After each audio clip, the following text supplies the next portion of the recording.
Hi everyone, welcome back to the University of Guelph Arboretum. My name is Michelle and I'm the Summer Naturalist here at the Arboretum. And for today's video, I'm going to be talking to you guys all about one of my favorite animals, and that is spiders. So right off the bat, I think I should clarify what is and isn't a spider. Because I know some people will classify spiders in with the insects, and they do share some similar characteristics, but spiders aren't technically insects. They're a whole different group of animals.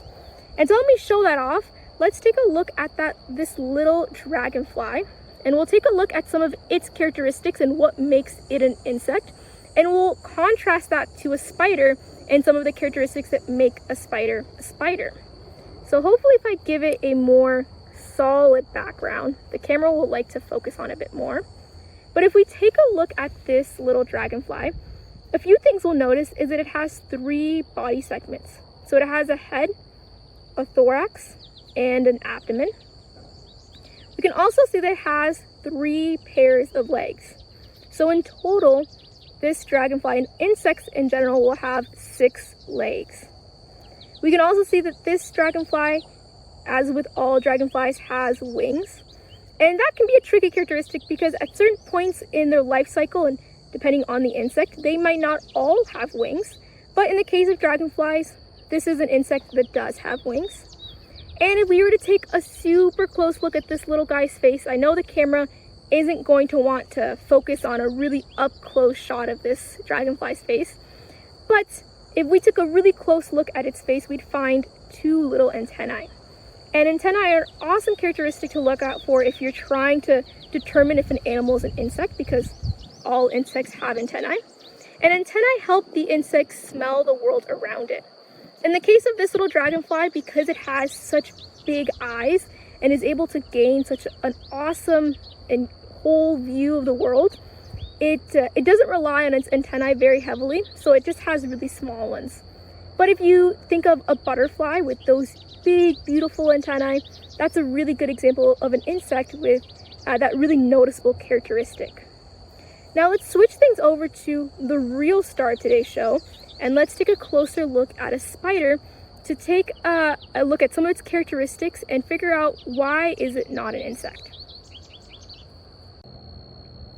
Now, if I thought getting the camera to focus on a dragonfly was going to be tricky, it sure is going to be hard to get it to focus onto this little spider.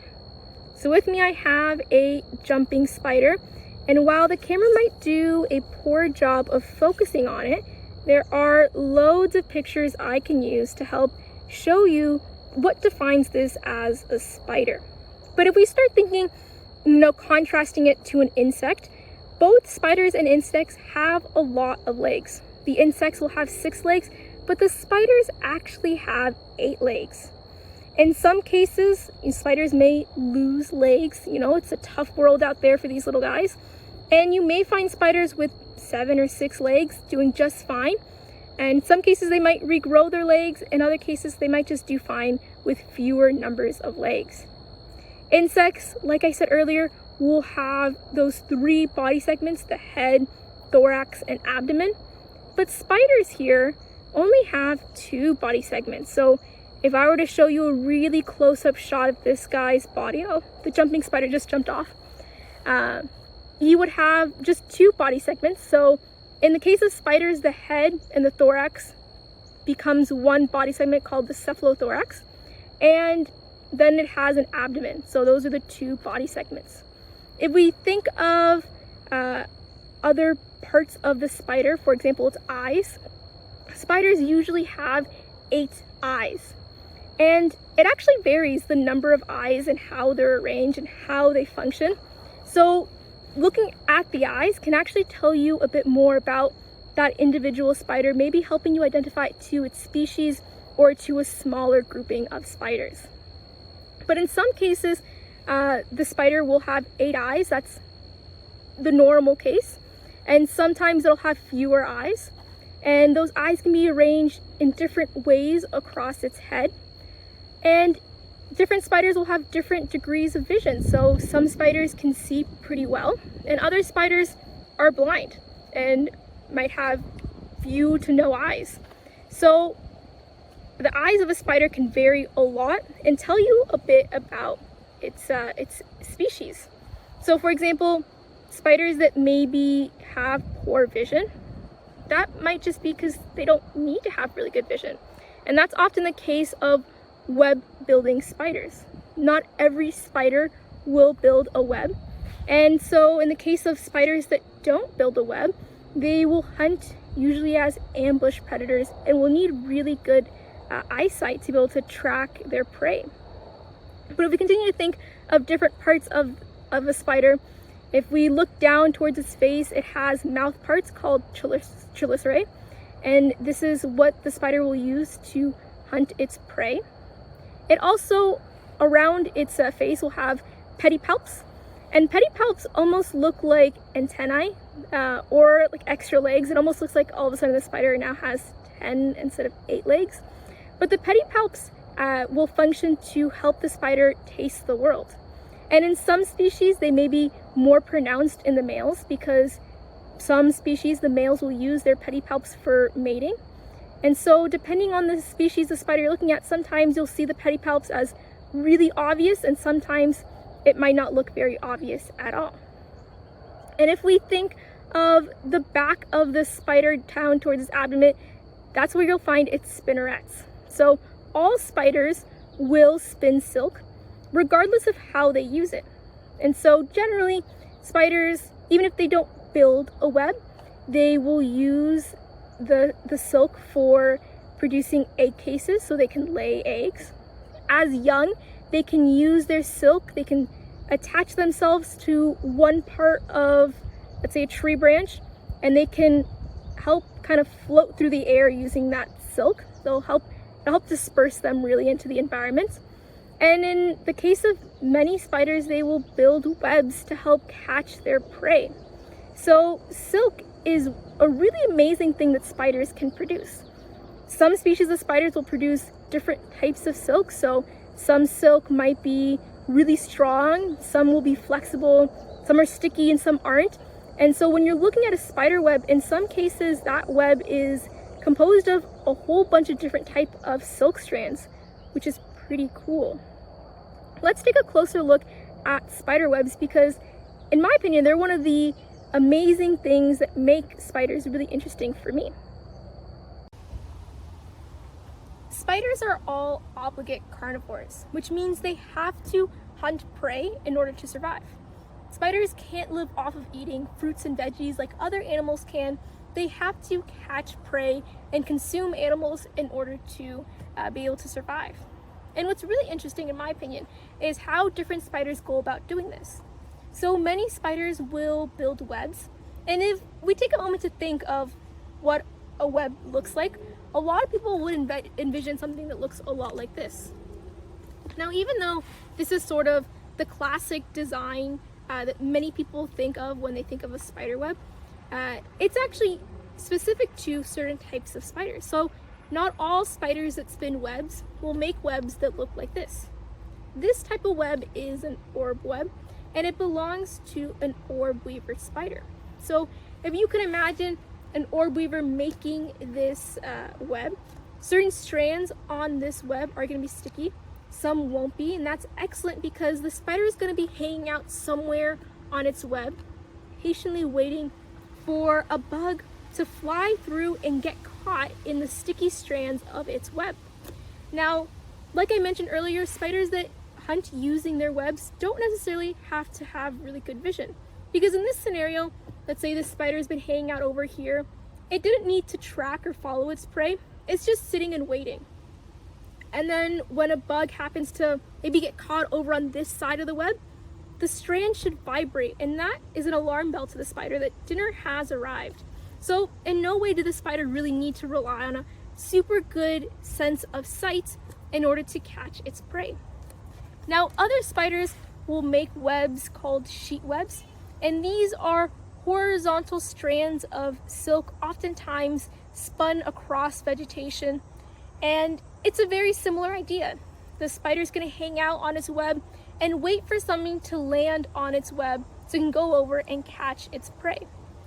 Other web designs include funnel webs, and this, in my opinion, is one of my favorite webs, and that's because the spider has, very similar to the sheet web, has spun a flat sheet of silk over a surface, but it's designed a little funnel in the middle for it to tuck away and hide in. So now the spider has provided itself with a little bit of shelter and the perfect setup for waiting and catching prey. So there's a whole variety of different web designs that spiders can create in order to catch prey. In some cases, like the funnel web, it can help keep the spider a little bit more tucked away and hidden, because spiders also have predators. Just because they hunt other animals doesn't mean nothing hunts them. And it's really beneficial for us to have spiders in our local ecosystems because they are such good predators. They actually act as control species to keep other populations in check.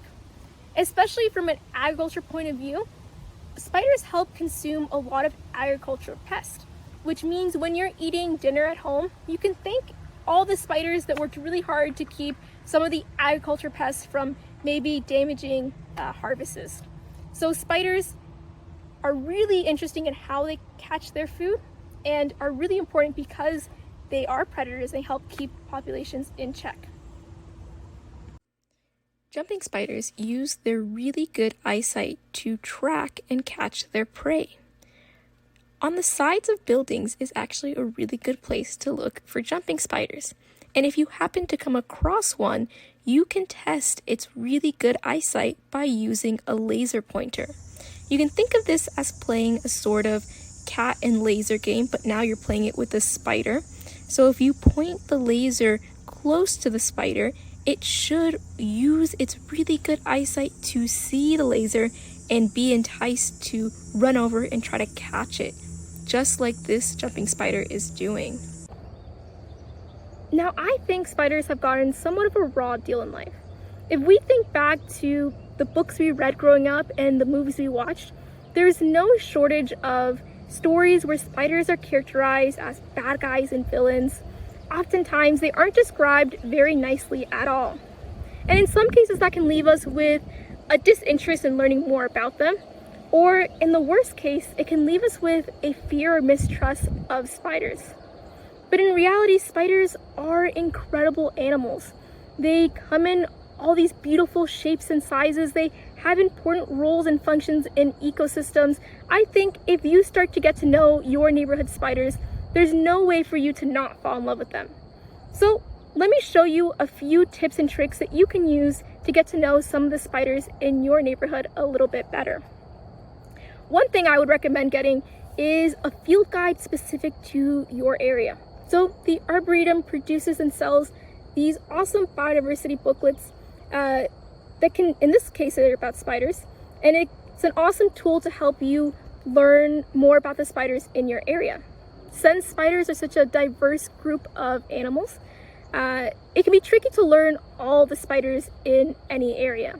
And so that's where having a field guide can be really handy when you're just starting to get to know the spiders in your neighborhood. Another tool you might want to use is a net and a vial.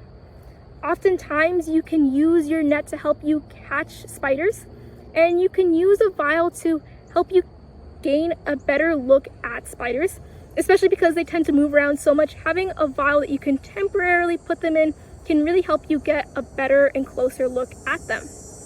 You can also explore a variety of different habitats and find a variety of different spiders. So you can use your net to sweep through tall grass. You can look on trees and shrubs, even around your own home or buildings in general. You can oftentimes find spiders building webs or just hanging out on the side of a building. So really, anywhere you look, there's a chance that you'll find spiders, and that's pretty incredible. So let's take a closer look at how you can use the net and a vial to catch and find spiders. So equipped with my net, I can explore these tall grasses in search for some spiders. But even if I didn't have a net with me, or before I'd want to start sweeping, one thing I could do is just peek around this area and look for webs, because many spiders will build those webs, and if you find a web, there's a good chance you'll find a spider hanging out on the web. And I've just come across this spider web, which I'm sure won't come up too cleanly on the video, but I can pop in a picture of it. Maybe if I put my hand behind it, maybe not, but just in front of my hand, hopefully you can see it even if it's blurry. There is a spider web drawn up here in between some blades of vegetation, and this is a really nice find. Unfortunately, there's no spider that I can see on the web, but hopefully it bodes well for me sweeping through this grass with my net. Hopefully it means that there are lots of spiders in this area. So what I'll do is, with my net, I can just sweep through some of this vegetation. I don't want to be super aggressive with the net because I don't want to harm any of the plants, or if there are a lot of webs in this area that maybe I didn't see, I don't want to accidentally wreck a lot of webs. So I'm just gonna sweep my net through this vegetation in hopes that when I peek into the net at the very bottom, hopefully I will have caught some spiders. So another tool you can use to help find spiders is something called a beat sheet. A beat sheet is essentially a sheet that you can place underneath a tree, and hopefully when you gently tap on that tree, spiders and maybe insects will drop onto your beat sheet and you can take a closer look at them. So this is really handy if you want to explore maybe a more wooded area like a forest, and by looking at different habitats you can definitely find different spiders in your area.